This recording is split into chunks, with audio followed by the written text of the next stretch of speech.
Yes guys, hope you're all well. Welcome to my template. Before we get started, I just want to touch over a couple of things. Inside our groups, our channels were set to 0 dB, which is too loud and doesn't leave you any headroom for mix and master later down the line. So what I've done is I've gone through all my channels in the groups and I've brought them down to about -10, -12, because once we start layering our sounds, we want to be aiming to be around -6 dB to allow room for the master, and it just saves you a headache rebalancing later down the line. So to do this, you can highlight the channels holding command like this, and then you can move all these toggles together at the same time.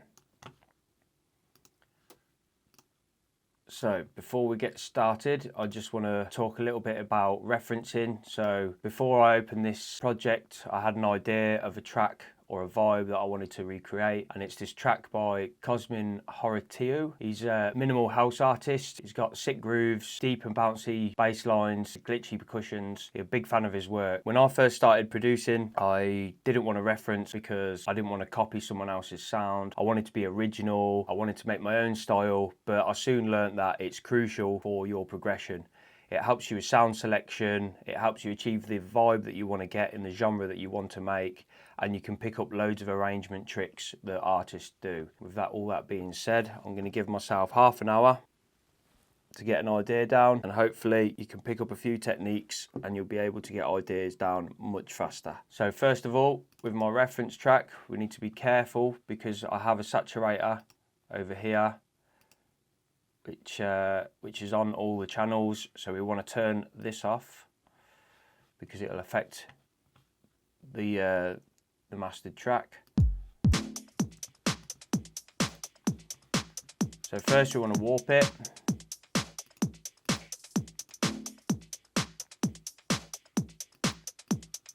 And we want to make sure that the beat is starting at 1. Which it's not. You see this gap here. So we're going to bring that back to the start, change to 16th grid.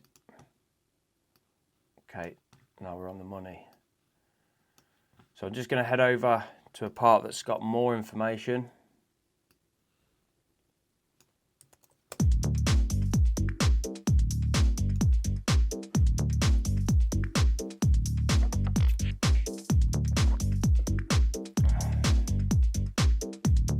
Deep, bouncy, lots of glitches, keeping that interest. So I'm going to start with the kick.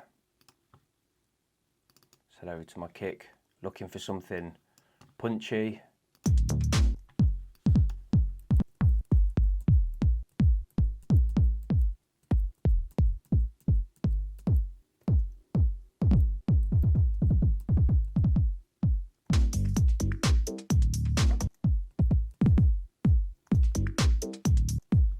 Got some nice punch to it there. Okay, this wants to be sitting at around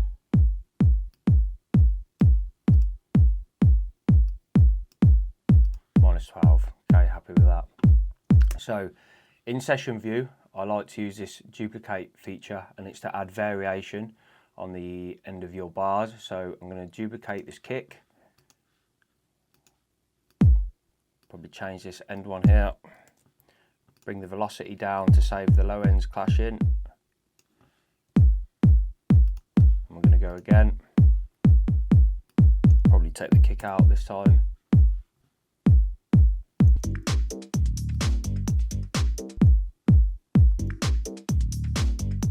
Okay, I can hear a closed hat pattern in there. So I'm going to try and get something similar. I'm not going to copy, I'm just going to take inspiration.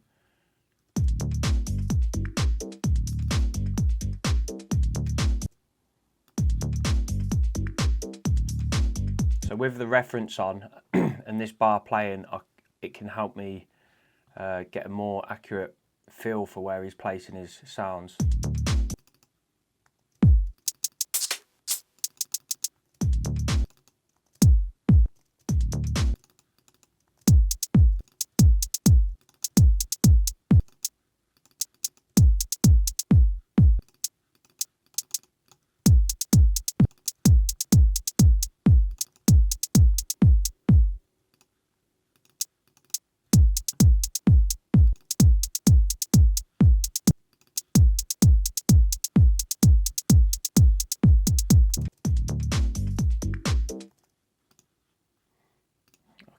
got a little triple in here.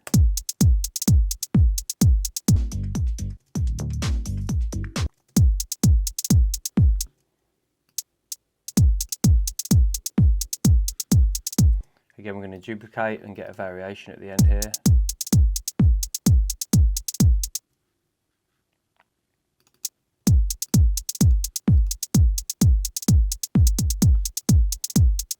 Duplicate again, probably remove that, get quadruple in there.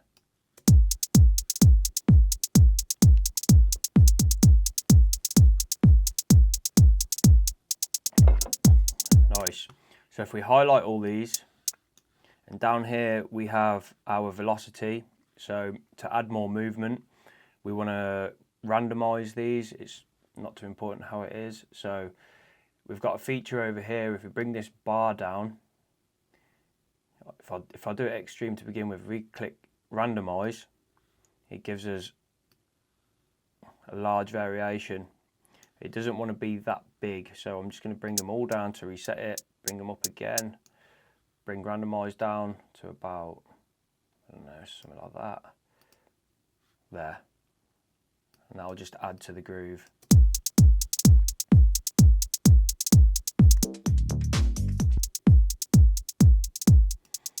So we want to add swing. I'm looking for a low swing because the reference doesn't sound too swingy. So we're going to type in swing here, 16. All results. So if I go through the settings, these are quite low swing settings. If we go over to the 70s, they're very swung. But for this style, we're going to go for a low setting. Let's go 54. And to add a bit more of a human feel, we're just going to add this to the groove. We're just going to pull back on the time into about 70 something. That'll do.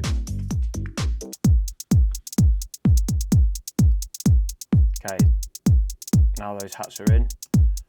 I'm going to get a clap in.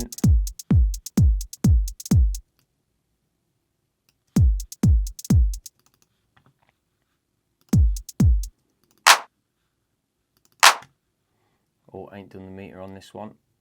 As you can tell, it's really loud.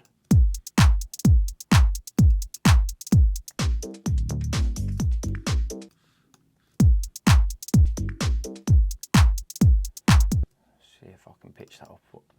So with these drum racks, we want to make sure that the sample's starting right at the beginning, because again, sometimes they can have a gap. This one doesn't sound too bad. We can play with the transpose.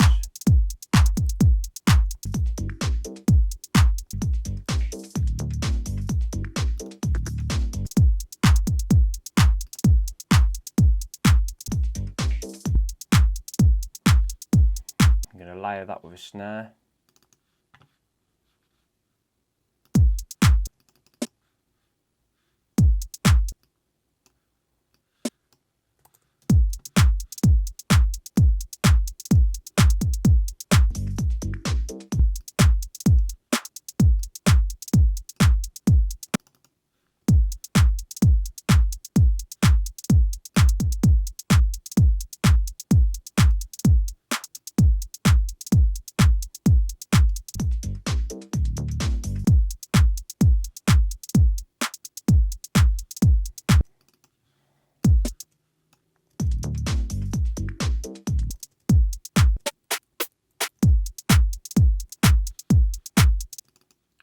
Sounds snappy.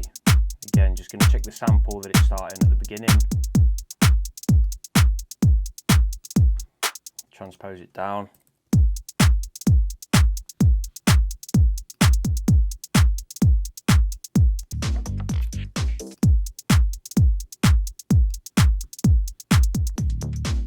So when you're layering your claps, you want to bring the attack up on either the clap or the snare.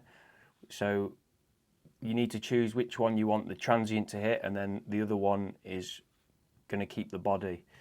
So if we go into classic here, if I just show you what the attack does in one shot, if we use this fade in, you can see the first bit, the transient starting to cut. That's what the attack's doing.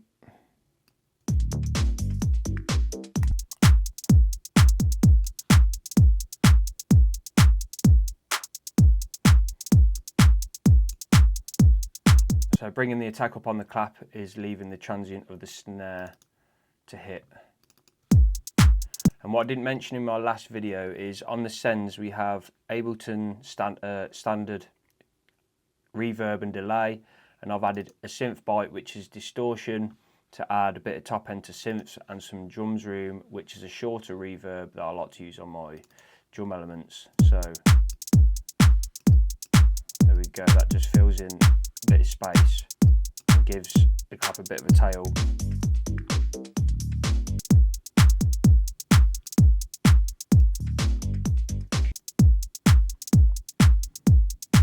Okay, so now that we've got that, I'm going to go through my loops just to gel them sounds together, make them sound a bit more like one, get a bit more of a groove going.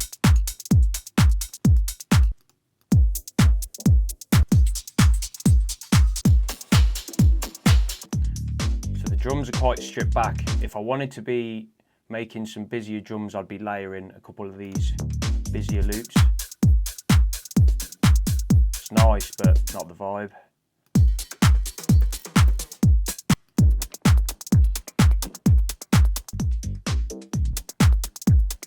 I like that, it's nice and glitchy. Okay, so I'm going to use that one.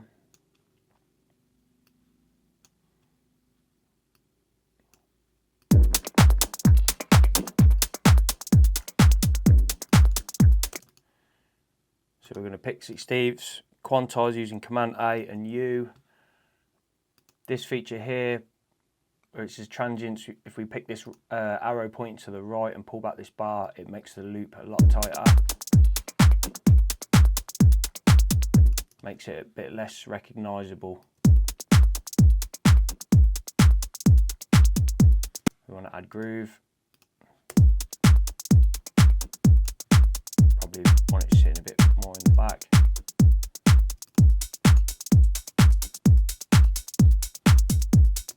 Okay, we're going to use that one as well.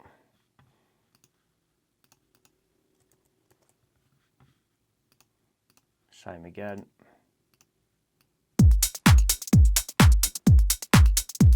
Pull back on that.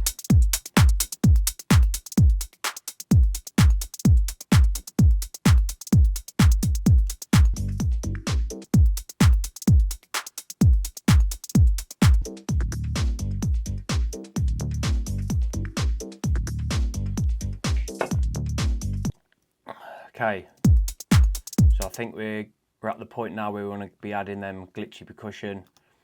Probably going to have a few layers of this percussion.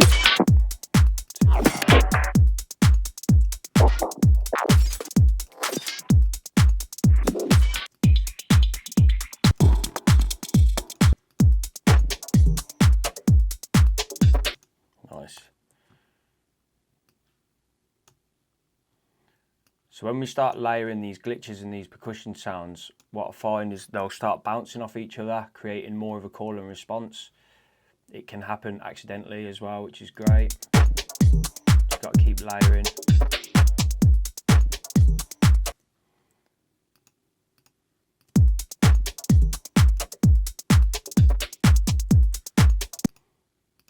I also like to use this feature down here in envelopes. If you go into mixer, select clip, gain, press B, you can now draw out the parts you don't want in the loop.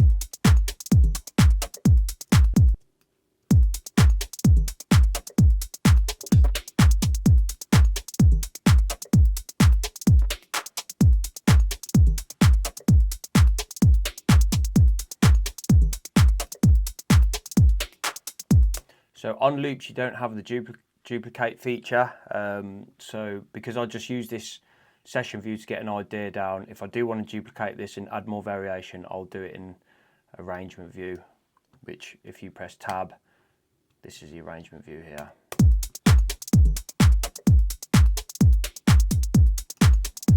Right, let's get more perks in here. How are we doing for time?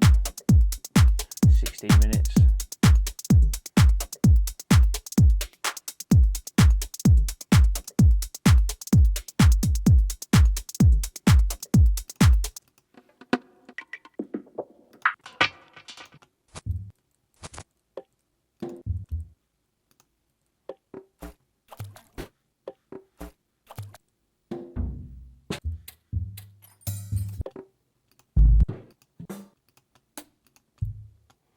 Just looking for a perk to sit in the groove a bit more rather than being like a one shot that sticks out. I like the start of that.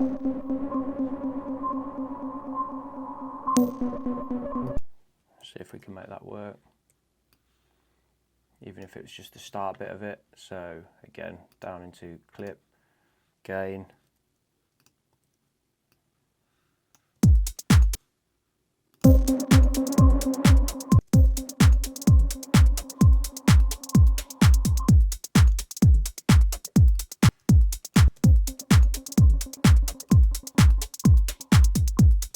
Nah, set that off.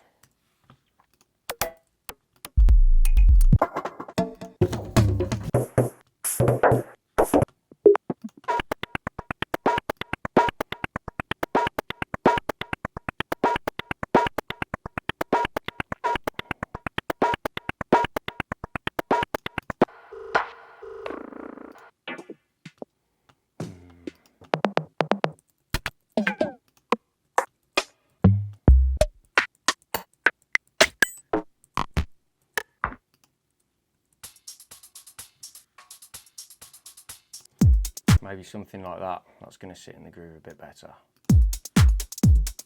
Yeah. So we're going to add swing. Always remember that on your elements.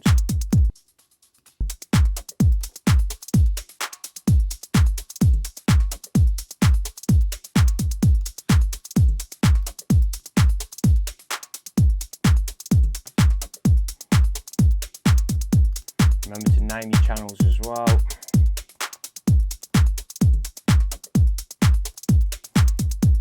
Which one?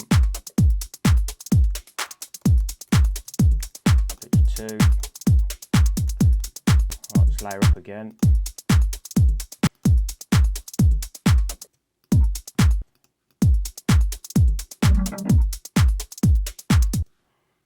So add that in.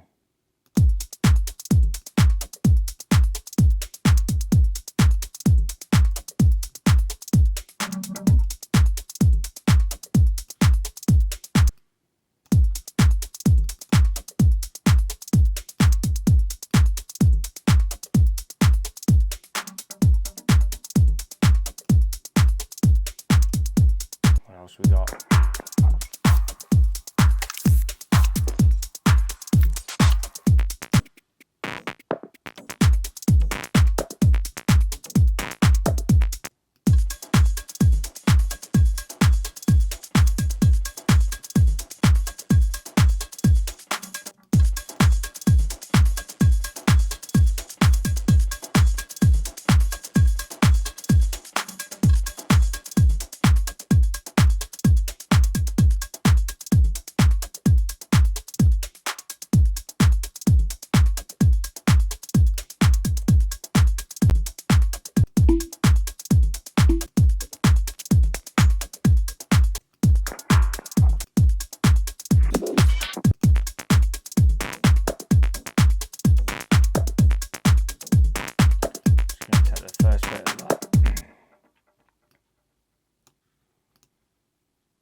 The reason why I'm layering my glitches is because in the reference track I can hear a lot of interest, so again that's where I'm getting my guidance.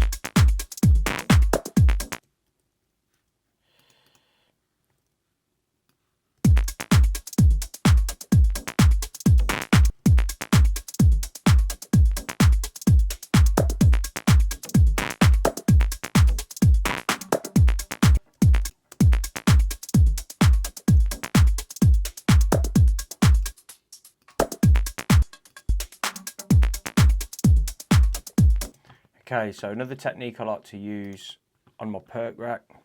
So here we have loads of different Perc hits, and Sting will generate a MIDI and trigger all the Perc hits, giving you different melodies of Percs. Density is how many MIDI notes it spits out, so that's extreme.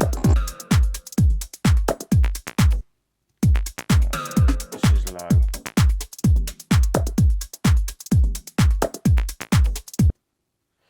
So transpose that just to make it hit higher up.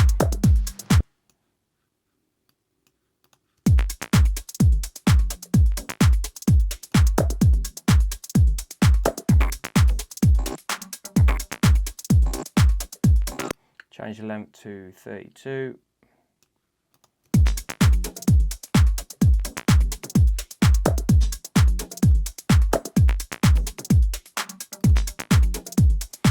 Okay, so this channel here is already set to get its audio from the Perc rack. So if we click this to record,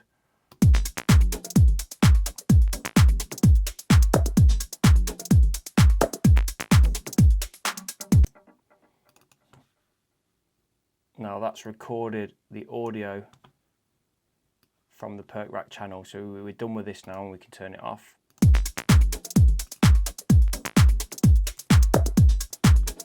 Got some nice call and response there now. Add swing.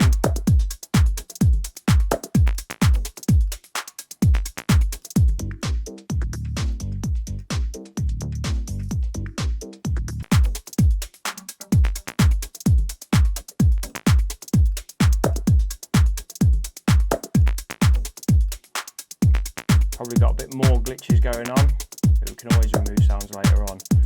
Okay, so let's get on to the bass line. So these bass lines are ready to go. The processing's turned off because I like to use them as and when, because they will affect different sounds differently. So this kick type doesn't want to be on to begin with. Sidechain on, I'll put that on in a minute once we get a groove going.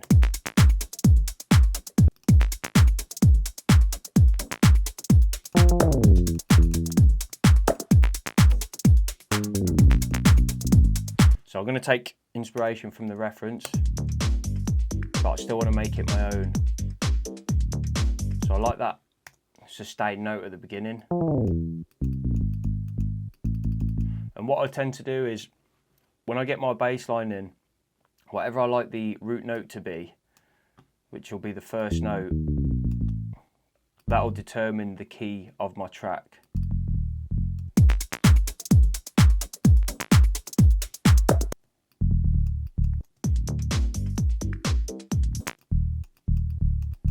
For example, D. I like this D here, so that can be, so my track now will be D minor when I come to selecting my synths later on.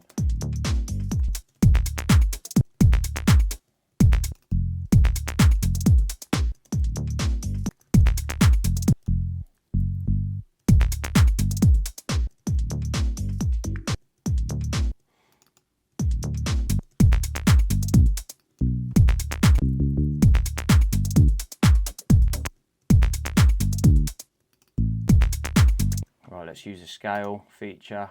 It just helped me stay in key. D minor.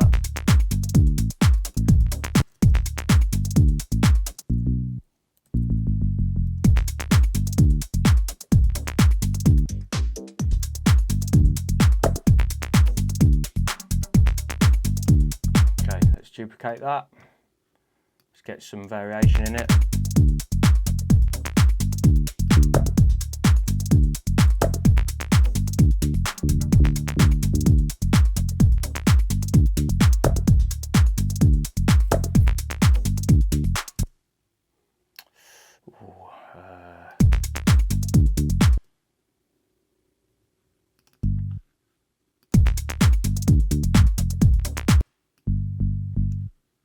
Could we go a bit higher on that again?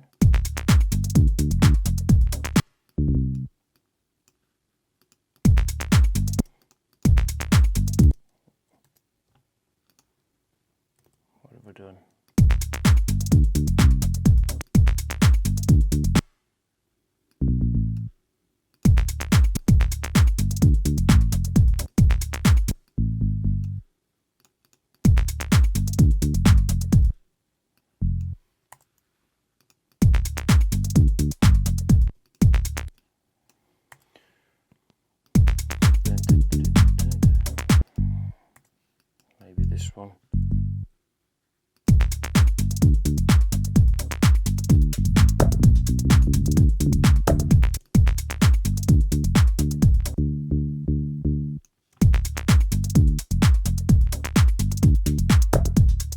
Right, let's see what processing will make a difference now.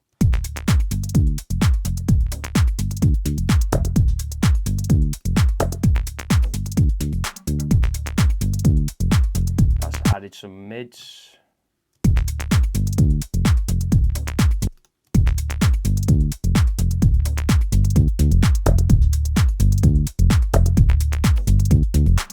Got some nice sub there. Right, let's get the side chain on. So with this side chain to be working, we need this ghost kick playing, which is just playing a 4 to the floor. We want that playing. The channel's not turned on.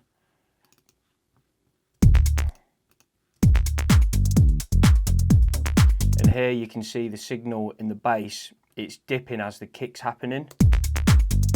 So they're not fighting for the same frequency. So this is the threshold. This would be extreme. It's just chopping away the bass, and this is without.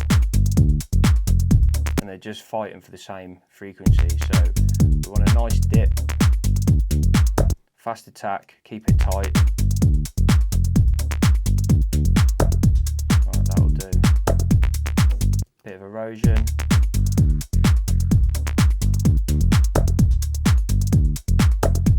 Just to bring it out of the mix.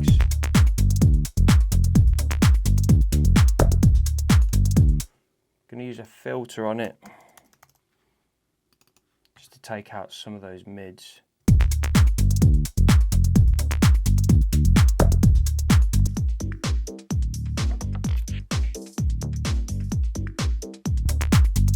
How are we doing? 3 minutes. So what I would do now is I'd use my Splice for some musical elements. See if we can get some things in quickly. Okay, I'm just going to go straight to my library, key D minor. What we got? Let's get that in.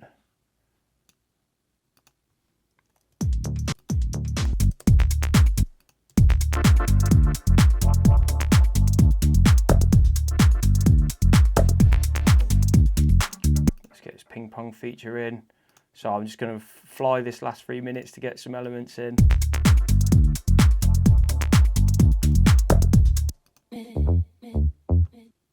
Okay, let's use the start of that. Let's go. So we're going to go in, quantize. Let's chop all that out because I don't want it. Let's use a delay.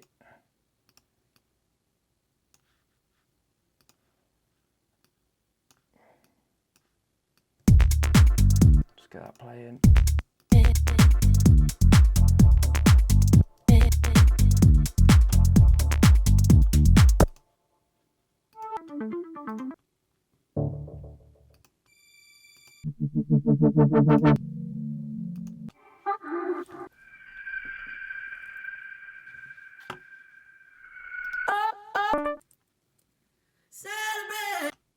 Cause I'm drawn Synth.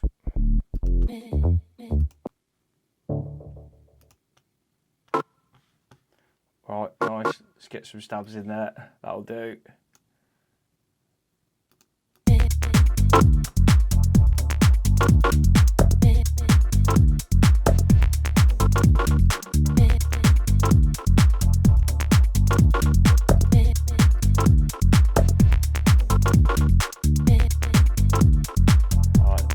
Get an open hat in quickly.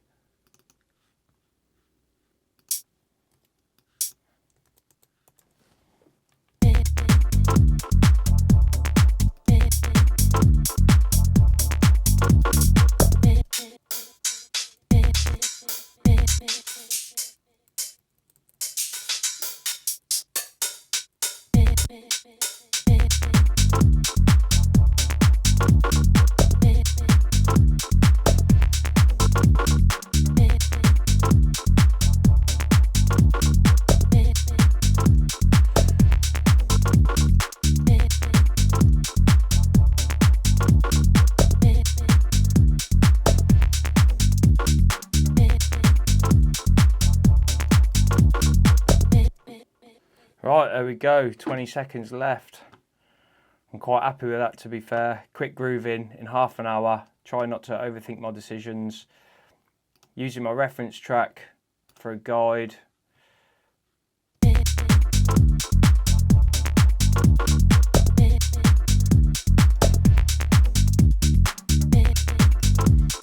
It just shows that this part of the process, when you're being creative, it can be fun. What I would try to do now from here is get a few more elements in, maybe like a hook, a couple of vox chops or a new lead.